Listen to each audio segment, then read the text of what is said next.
This is Pet Life Radio. Let's talk pets. Hi, y'all, and welcome to Horsing Around. Saddle up and get ready to have a darn tootin', galloping good time as we trot out the show that's your ultimate horse source, of course. Find out how to use good old horse sense when it comes to breeding, feeding, training, and explaining. From practical tips on caring for your horse's health to advice on how to buy horse supplies, including bridles, halters, saddles, and more. So get ready to start horsing around with your host, horse expert and award-winning rider, Audrey Pavia. Howdy, Audrey. Welcome to Horsing Around on PetLifeRadio.com. Thanks for joining us. This week we're going to talk about barefoot trimming. Horses have been wearing shoes for centuries, but should they? The barefoot movement is a new trend in the horse world based on the theory that horses do not need shoes. In this episode, we'll take a look at this controversial movement that uses wild horses as examples of how, with the proper type of care, horses can go barefoot. To find out all about barefoot trimming, we have with us today equine hoof specialist Marci Lambert, who has a barefoot trimming practice based in Valley Center, California. We'll talk to Marci right after these messages. Why the long face? I reckon Horsing Around will be back in the saddle right after we round up a few words from our sponsors.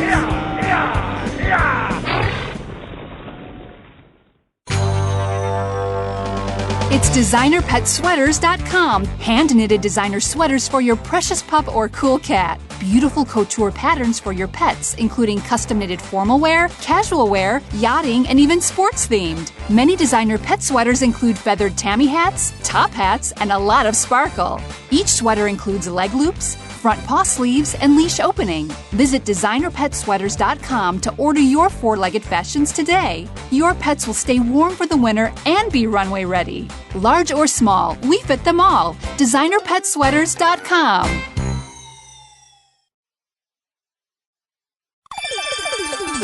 Let's Talk Pets on PetLifeRadio.com.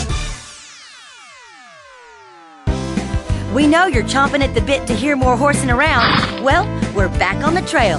So park yourself over yonder and set a spell. You ain't heard nothing yet. Welcome back to Horsing Around. I'm your host, Audrey Pavia, and we are here with equine hoof specialist Marci Lambert to talk about barefoot trimming. Marci, welcome to the show. Hey, how are you? Good. How are you doing today? I'm good. Okay, first off, let's talk about the philosophy behind barefoot trimming. Tell people what barefoot trimming is exactly and why it works. Barefoot trimming is basically taking a look at the wild horses and why they don't need any hoof care. So somebody decided to, take a look at that and say, what's going on here? So we know that the wild horses move anywhere from 10 to 20 miles a day, and so they trim their own feet in the event of moving. And then our horses that are in the domestic state, they stand around more, and so they don't self-trim, if you will. So their hooves need to be addressed by a human. So I know a lot of people say natural hoof care, natural barefoot trimming, natural this, natural that, but it is kind of funny that it's not really a natural thing for a human to trim the feet of the horse. Right. Nature would do it out in the wild. Yeah. How do we know that wild horses move so much? Why are they moving so much? Because when you watch your own horse in a paddock, they usually just kind of stand around. Yeah, well, they move for food. Their digestive system is designed, they're called trickle feeders, so they eat little bits of food all day long, whereas humans and other animals like dogs or cats, eat the main meal kind of thing. So horses move for food and then, of course, for water, too. So that's what keeps them going, and so they're always on the search for food. Where our horses, in the domestic, we just put the hay over the fence for them, and they don't have to do anything for it. So then again, we're interfering with their natural way of life again. Right. So tell me what the difference is between a barefoot trim and a regular trim that you would do before you put shoes on. Okay, yeah, we find that there is a lot of differences, and, I used to have my horses shod by a traditional farrier, too, before I found out about this type of method. And I can only go back and know what I remember from back then when I had my horses shod by someone else, is that traditionally the farriers just kind of look at the bottom of the foot, and they need to make the foot flat in order to apply the shoe to, so you have to have a nice flat surface to have something nailed to. And in my experience now, the barefoot or the naturally trimmed foot is more of a curvier, cuppier foot. So the shoe seems to want to go against what the foot wants to do. And knowing that the farrier needs something to nail to, he tends to leave the wall long in order to have the nails be able to penetrate to, have the shoe stay on. So that's one reason. There's lots of variations. We like the horse through research over the past 10, 20 years. The horse, we realize that he's supposed to land heel first. And sometimes with the shoe on, it restricts that heel first landing with the differences. So we try to trim the foot lands comfortably. So, Marci, tell me why barefoot is, in your opinion, better way to go than shoes. It seems to keep the horse healthier and more sound over the years and happier and less problems, less vet calls. And truly, I usually can't come up with a good reason why the horse needs a shoe. And a lot of times I get that same question, what you just asked me. And it's the same thing. I usually ask the question right back to the person, for them to say, why would you think the horse needs a shoe? And most people can't really come up with a good reason why the horse needs a shoe. And the shoe is just tradition more than it is something that we really think we need. Okay, now I've had people, because as you know, because you trim my horse's hooves, I have barefoot horses, and I've had people say to me that, well, wild horses don't need shoes because they're just out foraging for food and they're mostly walking. But when you have a horse in domesticated situation, they're being asked to jump, they're being asked to do dressage and do all kinds of stuff that wild horses don't ever have to do, and that's why we need to put shoes on them. What's your answer to that? Yeah, that's a big one. I usually get asked that a lot too. Like for instance, if you're talking about the show jumping people, they say that the horse needs shoes for traction. But if you get to see a truly healthy foot that has its cuppy bottom and nice walls and hardy walls, then you know that the traction that the shoe provides is nothing like what the hoof can do for itself if the foot is healthy. Mm-hmm. And a lot of people don't ever get to see the healthy foot because over the years of shoeing a horse, the foot deteriorates and loses its good structure and health. And so when people pull the shoes off, they kind of find that, the horse is sore with bare feet and, you can't do it. And so automatically that's ourselves saying, it can't be done. But the horse generally has to be able to heel first and then go back to his career of show jumping. Or if you have a horse that never wore shoes in the first place, to have a healthy foot to start off with and then go to show jumping. And it's a curious thing, too, because one of the groups of riders were the endurance riders, and they were the first ones to take the barefoot movement and go and run with it, if you will, because they were finding that their horses were healthier and sturdier and stronger with the bare feet, and they were able to pass the checkpoints sooner because, they have to pull over for a heart rate and to see how they're doing, how the horse is doing, and they were always able to move along opposed to the other horses that were shod. So that was a pretty interesting thing. And they're hardy riders. They don't do small projects. Right. How about in a situation, for example, what you're talking about, endurance riding, where, you're trailering your horse to a place that's rocky when he's not used to that if he's barefoot? How would that work? Well, that would almost be something that would not be fair to the horse because we haven't prepared him for that. We haven't prepared his feet. I mean, if the horse is going to go on that terrain, the hoof should be conditioned to go to that terrain. Because if he stands around in his, depending on where you live, the soft paddock, like the soft fluffiness of his paddock, and then you expect him to go run up a rocky hill, it's not fair to him. But there are options where people do the hoof boots, which is, the boot that you just put on when you go for a ride if there's going to be rocky terrain, and that, that helps a lot. But one of my biggest things in the truly barefoot horse is that the foot relies heavily on the horse moving. So, it's the metabolic system of the horse that moves along with the feet, along with the stomach, intestine, the heart, the lungs, everything. So it's like one unit. So tell me, that kind of leads me into the next question was, how does one prepare the horse's hoof? I know from having barefoot horses, there's more to it than just pulling the shoes and doing the barefoot trim.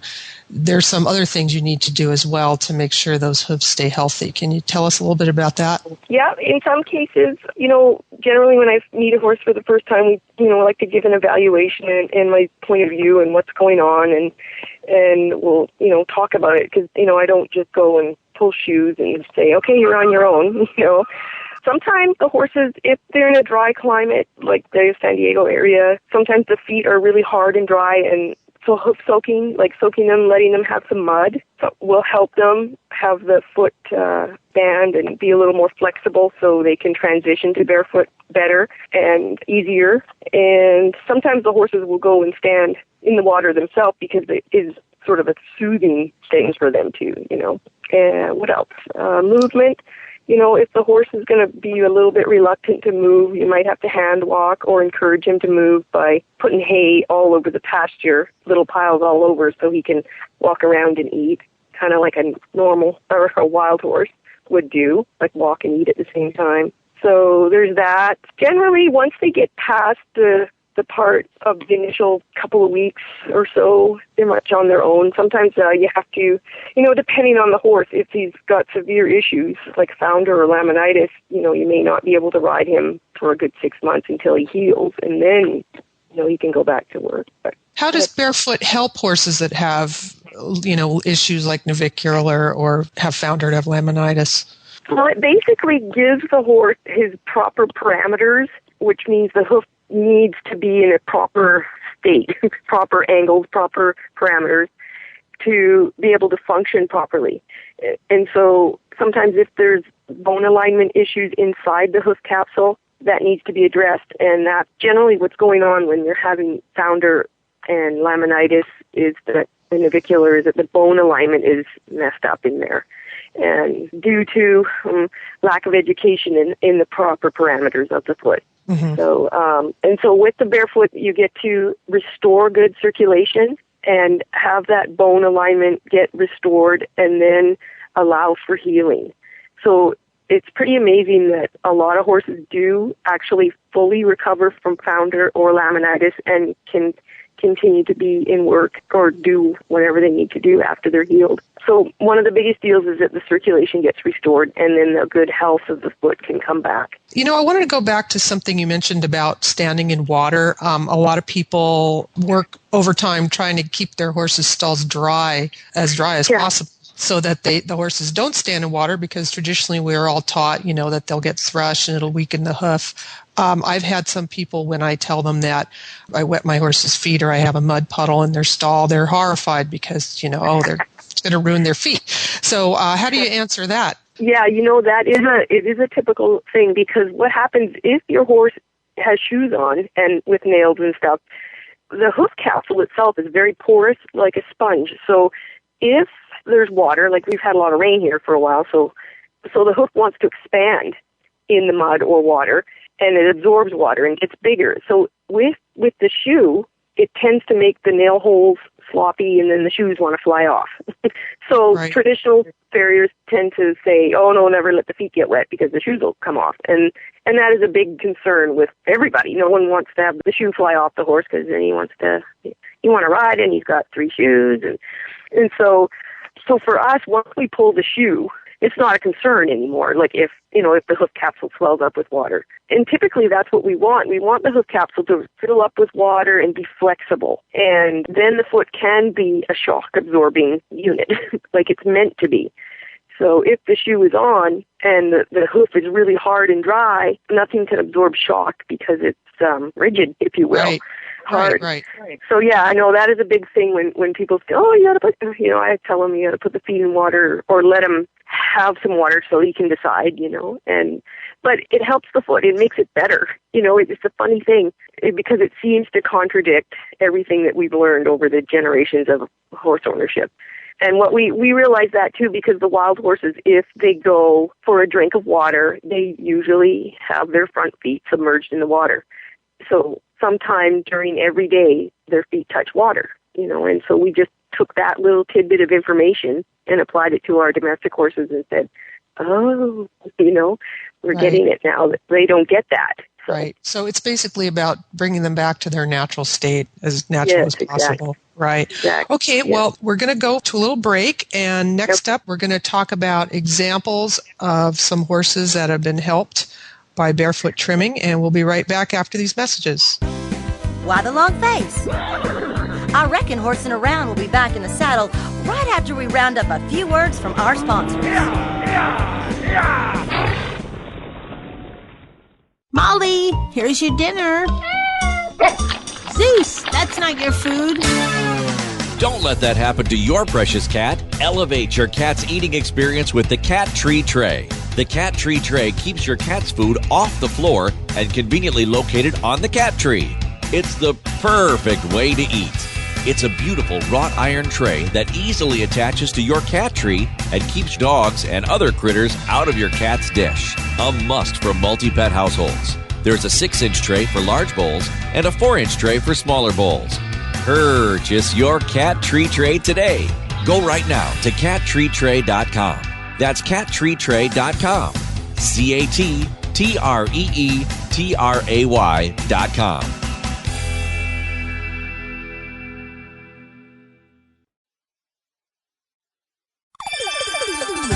Let's Talk Pets on PetLifeRadio.com. We know you're chomping at the bit to hear more Horsing Around. Well, we're back on the trail. So park yourself over yonder and set a spell. You ain't heard nothing yet. Welcome back to Horsing Around. I'm here with equine hoof specialist Marci Lambert, and we're talking about barefoot trimming. Marci, can you give me some examples of horses that you know of, specific examples of horses that have had problems that have been helped with barefoot trimming? Yeah, actually, quite a few. The reason I got into this was one of my own horses. He had some pretty bad feet, and he got helped big time.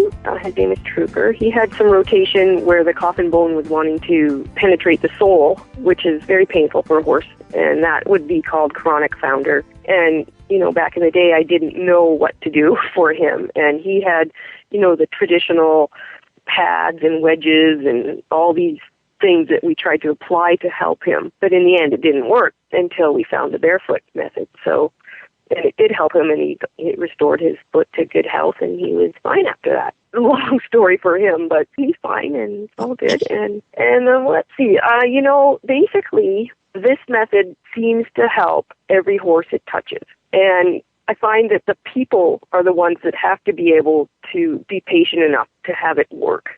And there's lots of horses that have recovered from founder and laminitis that, we forget about because they're back to work and they're back to doing what they were doing before with the shoes and the pads and stuff. And so, yeah, I got lots of those stories. Let's see. Right now I'm working with a lady that has a horse that used to be on 4 bute a day and could not even come out of his stall, and terribly, terribly foundered, and most likely foundered for years. And the horse is 27 years old now, and I've been treating him for about a year now, and he's cruising around and running and everything now. And he's still processing, but he's coming along. Now, I know there's different methods of barefoot trimming as well, and I know some are more I don't want to say severe, but are more kind of radical than others. Can you tell us a little bit about that? My first introduction to barefoot trimming was through Dr. Strasser, and she's a German veterinarian, and I know there's been some words like what you just said about radical, and I like to say she's very thorough because she is a veterinarian, and she's been doing it for 25 years. She knows exactly what she's doing. And in a way, people have gone to one of her 2-day clinics or education clinics and then taken her veterinarian method and tried it on their own horses, which gave it kind of a bad rap. But I use her technique quite a bit, but I've adapted to environments and what the people are offering and stuff. So I feel that she is, one of the most educated of all the barefoot people, and she was the first one put the wheels in motion. There's also a fellow named Pete Ramey. He's very popular right now, it seems, and he's doing lots of good stuff for the help and rehabilitation for horses' feet. He's very good. There's also Dr. Bowker from Michigan State University. He's very good, too. He's a professor of anatomy, and so he looks at the foot on a cellular basis, and apparently he's coming out with a book next year. And he's very, very educated, too, and that's what these horses need for their, the foot. We've forgotten about it for so many generations that it's only now that we're starting to be educated and say, oh, the foot needs this, oh. And then there's Pete Ramey, I already said. Jamie Jackson, he's a good one, too. He's been around for a while and promoting the wild horse trim. And there's others, I think. Right. Every day it seems like there's more and more. Now, what would you tell someone who, after hearing this show, might go to their veterinarian and say, I want to try a barefoot trim, and they get a negative reaction from their veterinarian who may have seen a horse or two that had a poor barefoot trim and is negative about it? I have a feeling that that's out there quite a bit. What would you tell that person? Well, there are some vets that are on board with it, and you usually have to go online and find them. But I understand that question 100% because it's a lot of them will say, a lot of the vets would probably say, oh, well, I heard about it, but, you can try it. What I've been finding is that they don't really understand what us barefoot trimmers do. So if they need to kind of find out what we're really doing, and then they can actually help their client to say, yeah, this is good or bad, or be, informed on it at least. And the client, they have to be able to, think for themselves too, in a way. I don't want to sound bad or off like that, but we just think that the magic pill is going to fix us. And traditionally, veterinarians are taught to diagnose and then give a medication or a treatment, and that's what they do. But we're a little different where we remove the cause and then allow for healing. Just, I would say, look into it and look into every avenue of the barefoot, and question your person that you actually do find. If you find a barefoot person that you're going to want to try, really, ask them where they got their education, how long they've been doing it, if there's been any apprenticeship time, because all those are important questions. There's so much involved than just trimming the foot that you need to be truly educated, I think. So, Marci, where can someone find a barefoot trimmer? Yeah, that's a good question. It is kind of hard because we are fairly few and far between. But one of the best resources right now, I think, and it's been for about 8 or 9 years, is thehorseshoof.com. And they're a quarterly magazine and a very informational website all about barefoot trimming. So that's thehorseshoof.com. And they have on their website links to areas, and like I'm on one of their classified ads to, say I'm out here. And so every city and state who has a barefoot trimmer is hopefully listed on there. So that's one option. And sometimes just putting in some information online will help you out. But like I said earlier, we really need to research the person you find because it is so new. You want to make sure you get someone that's truly got it together and knowing what they're doing. Yeah. So how would you go about researching? Would you read as much as you can about barefoot trimming, or would you ask for referrals? Yeah, I find referrals the best, and most of my business comes from someone referring me. I try not to really advertise because I find that I get better clients that really truly want something, the best for their horse by referral. But, online is good too. Like I said earlier, just ask a lot of questions, and be satisfied with the answers. And you're allowed to ask questions and then go home and think about it. And that's what I would find the best thing people to do. What are some of the questions people should ask? I would like to know how much experience they've had with horses and with this technique, the trimming, and where did they get their education? How well did they do? Did they actually pass? Stuff like that. It's kind of awkward to say, Are they going to admit to it if they didn't? Well, I don't know. That's the thing. I mean, it's good to be honest. I find honesty is the best policy, and it is a toughie. But the more the barefoot is out there, the more people are getting better at it, and the understanding is getting better, and we're starting to go with it. And a lot of times, if a horse has never worn shoes and he's had, pretty good outside living and moving around, his feet should be in good condition, where he would just need, basically a proper maintenance type trim to keep his feet in order. and then it's not too much, And that, I don't know, that reminds me technology. Of that reminds me of something I neglected to ask you. How often does a horse need a barefoot trim? Right. That's a good question because, if you're working with a horse that has some sort of deformity or pathological feet, which means, something's wrong in the feet, we're trying to fix it. With the trim, we're trying to convince the foot to grow correctly. So in the beginning stages, you might need to trim every couple of weeks, and then sometimes it'll move to every 3 weeks, every 4 weeks. And then once the horse's foot starts becoming more normalized, then the amount of trimming, kind of spreads itself to, I don't think any horse should go any longer than every 6 weeks between trims, not unless the people are riding 20 miles a day. So at the beginning stages, if there is things that we're trying to correct, which is pretty much, I'd say 90% of the horse's feet out there, they have something up with them. We need to have them balanced properly. And so, yeah, every couple of weeks to start off with.